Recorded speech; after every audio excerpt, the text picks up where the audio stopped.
we are contemplating on maybe perhaps asking all the social media platforms to secure a franchise in this in this Congress.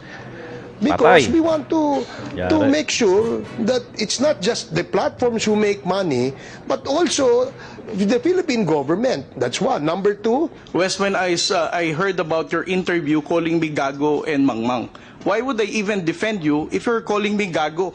As a commissioned officer of the Philippine Coast Guard, being a spokesperson, calling me Mangmang, not knowing what I'm saying. But actually, if you will read that How would context, I even the defend act you? of doing it is the one that is Papasusin gago. mo muna Di siya. ba? Yeah, Yung ang galing, ang galing, ang galing. ano, Pakinggan nyo. not necessarily the person.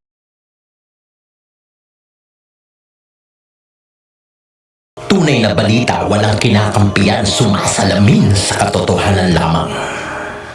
What's up mga kayon? Welcome back pa rin syempre dito lang sa Joe Malone TV para sa programa natin na Issue ng Bayan, ating pag-usapan. Today is February 19, araw ng Miyerkules, Wednesday dito sa Pilipinas. Kaya naman magandang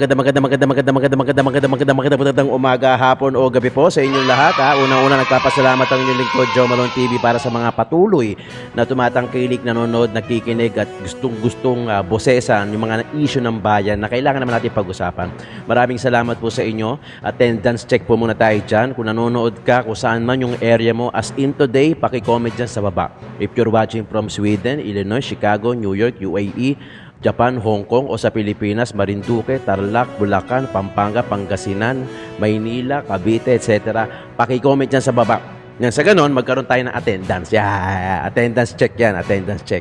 At malaman na rin natin kung saan na nakakarating yung mga vlog natin. Nakaka-proud kasi para sa isang pobreng political vlogger na tulad natin na nagre-react sa mga issue ng bayan na kailangan natin bosesan. I'm sure naman gusto nyo ng ng mga kakwentuhan di ba? Saka yung mga ganito pinag-uusapan natin, paki-ano na lang.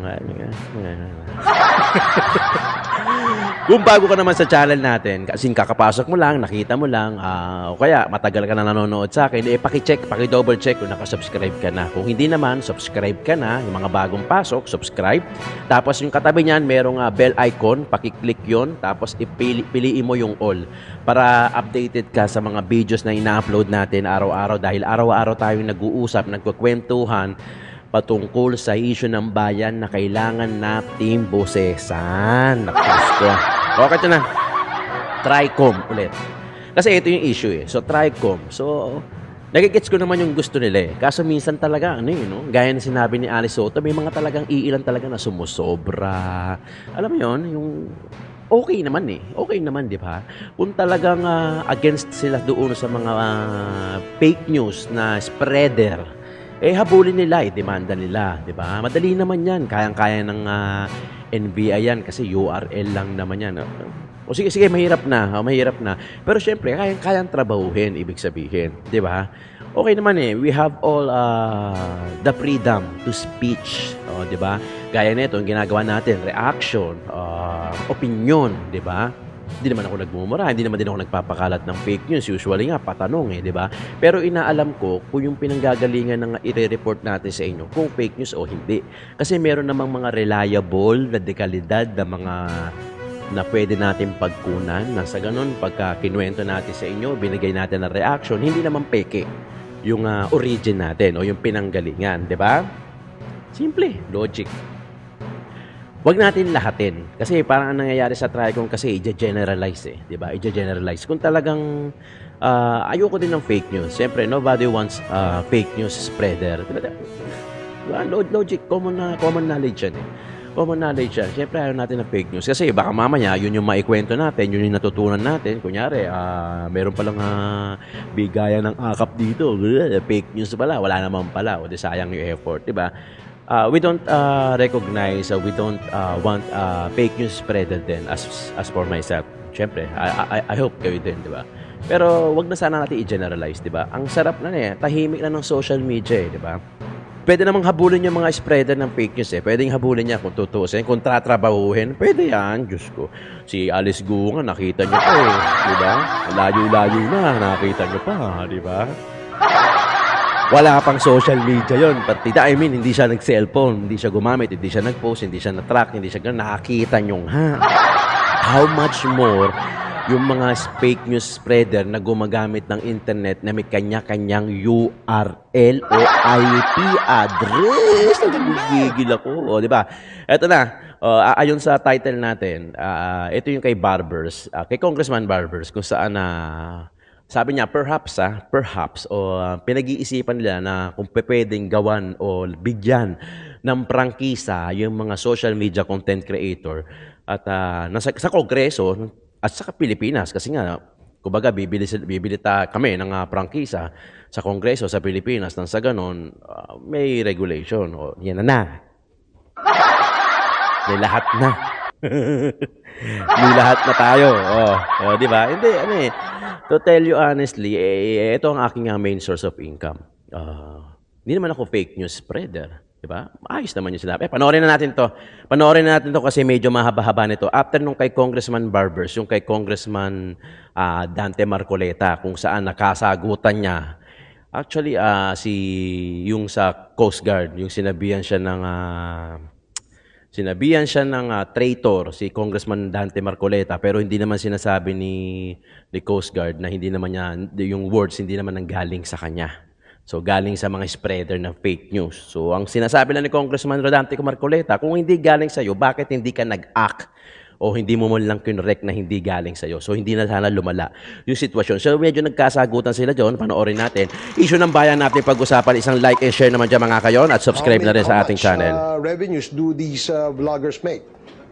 I think Google, as a public company, is able to disclose its revenues, but I would not have the ability to give you the specific details for the Philippines. I understand, yeah. But the reason why I asked that, Mr. Chair, is because we'd like to find out what motivates the vloggers, the so-called Siyempre, sahod. vloggers. Oo I'm not naman, generalizing, but what I'm saying is that there are very few of them who actually are motivated by the monetization by these social media platforms. Para namang hindi kayo motivated. And the only objective is to generate engagements, a higher number of engagements, in order to convert this to cash. Tama, di ba? I think that's the motivation of some of these vloggers who peddle fake news. Habulin nyo kasi yung mga fake news spreader. Hindi yung lalahatin nyo na. Mahirapan din ganyan sa sobrang dami niyan. You know naman how it is. No? When a fake news is being posted online, people has different reactions. One would probably, if one sees it, probably would say, totoo ba ito? Or the other would say, ay, totoo ito. Kasi galing ito kay ganyan. Or would say na, teka nga, tanong ko nga kay ipasa ko ito. So that creates engagements and increases the number of people who actually has seen a post that could be fake or could be false. So, anong mechanism meron si YouTube to be able to limit, if not eliminate, these kinds of peddling of falsehoods? Mr. Chair, I'd just like to share some relevant provisions of the advertiser-friendly guidelines which all YouTube creators need to comply with. So some of the things prohibited are inappropriate language, shocking content, hateful and derogatory content, as well as incendiary and demeaning content. Does YouTube recognize vulgar languages or let's say yung pagmumura? Does YouTube consider this as obscene, vulgar, therefore gives them the right to take it down? In certain cases, that might fall under incendiary and demeaning. So let me just read what is stated. Content that is gratuitously incendiary, inflammatory, or demeaning may not be suitable for advertising. Okay, so kasi the reason why I asked that, parang it seems that napapabayaan natin yung mga nagmumura Di ba? Kung yung taong na nagmumura, na gumagamit, nagpo-post ng kanilang mga content online ay nagmumura, karakter na ho nila yon. Maaaring pinalaki sila ng mga magulang nila na pinayagan silang magmura. Pero the question is there a mechanism? Yung YouTube ba, pagka nakita niyang nagmumura, ano ba yan? Kahit man lang sana yung toot, di ba? Yung mayroong, paano tawag doon? Sensor. Yung imbis na nagpatuloy yung nagmumura, parang yung parang ini-stop yung word na yon or Sensor. something. Meron ba kayong ganong Sensor. mechanism? I'm sure you will agree with me na maraming mga vloggers na para lang maka-generate ng mapansin, ika nga, nagmumura. Yan yung sinasabi ko. In fact, bastos di ba? Hindi naman natin sila masisisi o hindi natin masisisi kung paano sila pinalaki ng kanilang mga magulang dahil siguro pinalaki silang bastos di ba? Yun nga ang sinabi sa akin ni Congressman Marcoleta na hindi dapat ganun. Dahil alam mo, tinuturuan natin yung ating mga anak na maging magalang, di ba? Na maging respectful. Yes, at tinuturuan din natin yung mga anak natin na huwag magnakaw.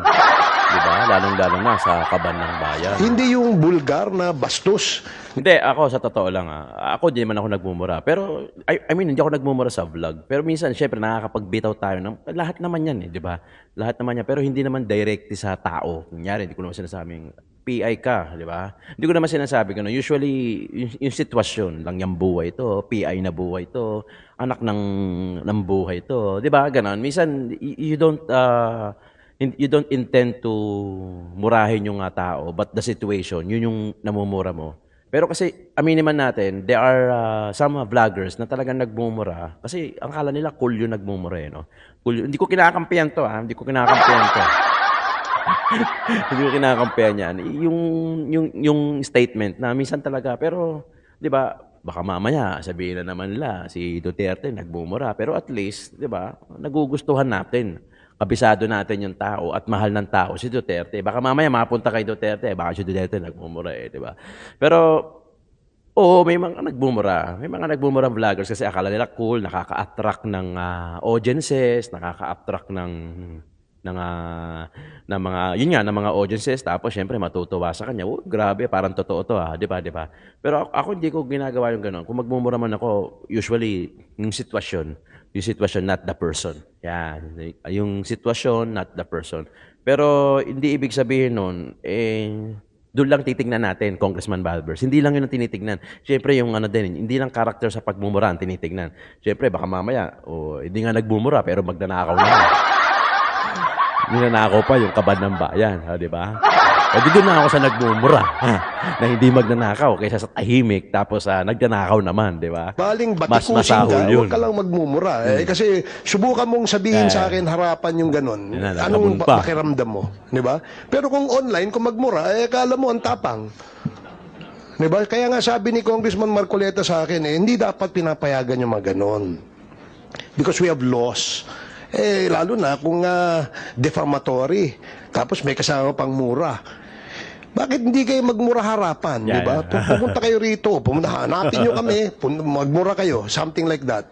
Tingnan natin ano mangyayari. Away itong mangyayari. Kung magharap-harapan kahit nagmumurahan kayo, di ba? Alam mo naman, hindi naman normal yung ganun. Ngayon, because of the advent of social media, people like, perhaps, maybe expressing their dissent, or maybe dislike to a person, to an institution, to an organization by using vulgar language. Di ba? Siguro pagka ganun yung tao na mura ng mura, hindi mo naman natin masabing walang pinag-aralan yun. Wala lang pinagkatandaan malamang, no? At hindi dinidisiplina ng magulang niya. Kawawa ang magulang nun. Nakakahiya. Uy, kawawa din yung mga magnanakaw. Diba? Nakakahiya. Na kawawa din yung magulang bastos, na magnanakaw. Kung magsalita pa ng mga kabastusan, parang walang anak na mga babae.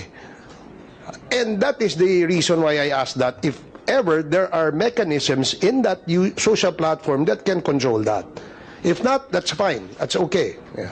Mr. Chair, so let me reiterate, all content monetizing with ads must follow our advertiser-friendly content guidelines. And one of the advertiser-friendly guidelines is inappropriate language Content that contains profanity or vulgarity at the start or throughout the majority of the video may not be Mawawalan suitable ng, for ano, advertising. advertising. And some of the enforcement mechanisms that can happen to a creator that violates these policies are: number one, withhold, adjust, charge back, or offset earnings or payment. Number two, limit ad revenue from the video. Number three, suspend participation in the YouTube Partnership Program. And finally, suspend or even terminate the YouTube channel. Google LLC does. Yes, just my example is that when, let's say, the company of Congressman Marcoleta magkaroon ng ad sa inyo, he has to pay you. Mr. Chair, not Google Philippines. Not Google Philippines. That's So a- who does that's he pay to? Mr. Chair, that's a very legitimate area of inquiry, but that's a different matter altogether. No, Mr. Chair, with We're all about due to respect discuss to my abusive platforms. with Yung all mga due tayo- respect to my senator, Mr. Chair, the reason why I asked that, this is a relevant issue because we are contemplating on maybe perhaps asking all the social media platforms to secure a franchise in this in this Congress.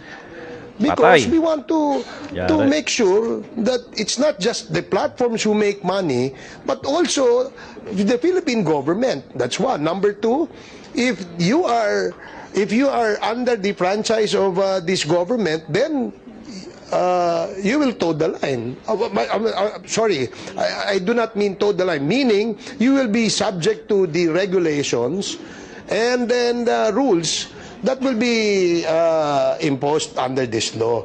And I think, I'm pretty sure that no less than our Senator Marcoleta would be more than willing to author that kind of a law.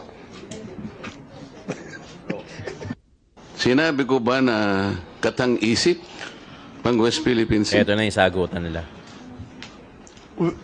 Tariela. I cannot, Mr. Chair. Hindi, kasi ang salita mo dyan, merong nagsabing katang-isip. Sinabi ko ba na katang-isip ang West Philippine Sea? I, Right? with respect to the 19 Congress who passed You- the you have Republic to Act answer my question, 12064, Mr. Chair. the Philippine Maritime Zones Act, sir, the West. Kindly repeat your question. You know, Commodore, the procedures on how we can register the name of a maritime area that we control or that we believe it is ours. You know the procedures on how Yes, to sir. register. Okay. So, ano na po ba, nakarehistro na po ba, nairehistro na po ba natin yung West Philippine Sea? Sir, with regard to your question, there must be a legislation and then submit it to the International Oo nga, meron na po Hydrographics tayong Organization. legislation. Yes, As a sir. matter of fact, nagagawa na po yung Congress. Kailangan po talaga yon. Yes, sir. Nagpasimula tayo sa administrative order, pero kulang yon. Kaya nga po ang Congress gumawa para tulungan po kayo. Okay, sa ngayon po, sa tagal na po ng proseso, yun po yung dapat ninyong palaging gagawin. Kailangan lahat ng lakas natin gamitin, maparehistro po natin. Pero ngayon, hindi pa nakarehistro, tama po. Again, sir, answering your question, it Please. steps by Commodore, step. sandali. Yes, sir. Please answer the question Yes, directly. The question calls for a yes or no. Yan na. No, sir, if it's in IHO, yes, through legislation. Sinasabi ko yung IHO because this is the only world body that officially names a particular area of the sea. Kaya sa konteksto po ng pinag-uusapan natin, kaya ko lang nasabi, sapagkat hindi pa po nakatala, we need the international community to recognize a part of our own. Yun lang po ang punto doon, Mr. Commodore. Tariela. So kung hindi pa po nakatala, tama po ako, hindi ba? No, sir. You are inconsistent. No, sir. I did not say that you're correct. I will not agree that you are correct. Yan na. West Philippine Sea is our exclusive economic zone. Eh, Mr. Chair, wala tayong dispute that. Sinasabi ko na nga sa iyo, yung sinasabi nating West Philippine Sea is our own exclusive economic zone. This is ours. You and I should fight for it until the last drop of our blood. Ang sinasabi natin dito, kagaya ng nire-request ng CICC, let us educate our people sapagkat ang alam ng mga tao, lahat tayo, ang alam natin, nakarehistro na. Ang West Ang sinasabi Philippine ko, Sea. hindi pa po nakarehistro. Ikaw ba pwede kang mag-enroll sa isang eskwela nang hindi ka nag-register, nang hindi ka nag-enroll? You answer my question. Of course, sir, there is already a legislation. Kaya hindi pa nakarehistro, Mr. Chair. This Kaya is the only hindi point. makagets. Let us not create a mountain out of molehill. Bigla mong sasabihin, in response to what I said, kathang isip, o blah blah blah, at lumabas sa traitor. Hindi ka man lang gumawa ng effort, for example, na I did not say that. Ngayon mo lang sinasabi. But you know, people are bashing me. I am pro-China. When is the last time or the first time that I am pro-China? Again, Mr. Chair, I never said that you are a traitor.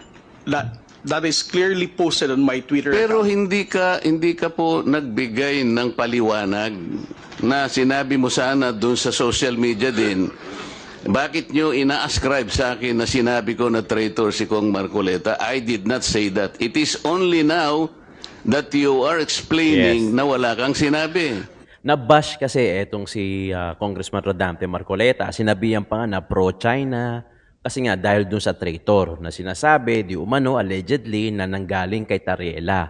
Ang sinasabi naman nito ni Tariela kahapon, that's Feb 18, na hindi na yung words na yun, hindi naman daw galing sa kanya. So maybe that's the interpretation of some vloggers na gumawa nung statement na yun na ikinonek na lang kay Tariela. Ang point kasi ni Congressman Rodante Marcoleta, nung nalaman mo na kumalat na yon, bakit hindi mo ba't di ka nag-exert ng konting effort man lang at sinabi mo na hindi nanggaling sa'yo yung words na yon? Bakit ngayon lang? Yun ang sinasabi ni Congressman Rodante Marcoleta. But kumalat na sa social Yes. media, kaya nga tayo nandito. These are the excesses and the abusiveness of social media, Mr. Chair. Nangyari na. Tapos Kahit na na. ilang libong mag-explain ka dito, Oh. yung tao narinig na nila na Yes. ikaw ang nagsabi. Because meron ka pang litrato dun eh.